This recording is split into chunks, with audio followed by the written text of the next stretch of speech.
ആലപ്പുഴയ്ക്ക് tour plan ചെയ്യുമ്പോൾ ഞാൻ വിചാരിച്ചിട്ടുണ്ടായിരുന്നു എന്തിനിപ്പോൾ എല്ലാവരും കൂടി ടൂർ അങ്ങോട്ട് പ്ലാൻ ചെയ്യണത്. നമ്മളവിടെ പുഴ ഉണ്ടല്ലോ, പുഴ കാണാൻ പോകാറുണ്ട്, വഞ്ചി കയറാറുണ്ട്, എന്തെത്ര പുതുമ എന്നൊക്കെ.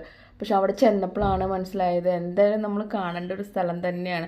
നാലുപാട് കണ്ണെത്താൻ ദൂരത്തോളം കായൽ പരന്ന് കിടക്കുക, അവിടെ ഫുള്ളായിട്ട് വെള്ളം, പാടം, തിരുത്ത്, കര പോലും കാണാനില്ല, അത്ര ഒരു ഭംഗി. ഉച്ചയ്ക്ക് പറയേണ്ട, നമ്മുടെ കരിമീൻ കൂട്ടിയിട്ടുള്ള ഊണ്, ചിക്കൻ, മോരുകറി, സാമ്പാർ, ഉപ്പേരി എല്ലാം ഉണ്ടായിരുന്നു, പപ്പടം ഒക്കെ നമ്മുടെ ബോട്ടിൽ അവർ സെറ്റ് ചെയ്തിട്ടുണ്ടാവും കേട്ടോ. നമ്മൾ അടിപൊളിയായിട്ട് കഴിക്കുക വേണ്ടോ.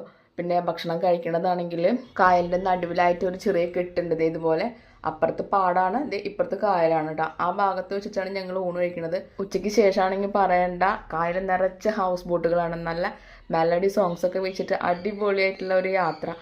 പിന്നെ ഒരു 4 മണിയാകുമ്പോൾ ഞങ്ങൾക്ക് അവർ ചായയും പിന്നെ പഴംപൊരിയും തന്നു കേട്ടോ. 5 മണി വരെയുള്ള ബോട്ടിങ്, അത് കഴിയുമ്പോഴേക്കും ഞങ്ങൾക്ക് സങ്കടമായി തുടങ്ങി. ശരിക്കും പറഞ്ഞു കഴിഞ്ഞാൽ കുറച്ചും കൂടി നേരം കിട്ടിയിരുന്നെങ്കിൽ തോന്നിപ്പോയി.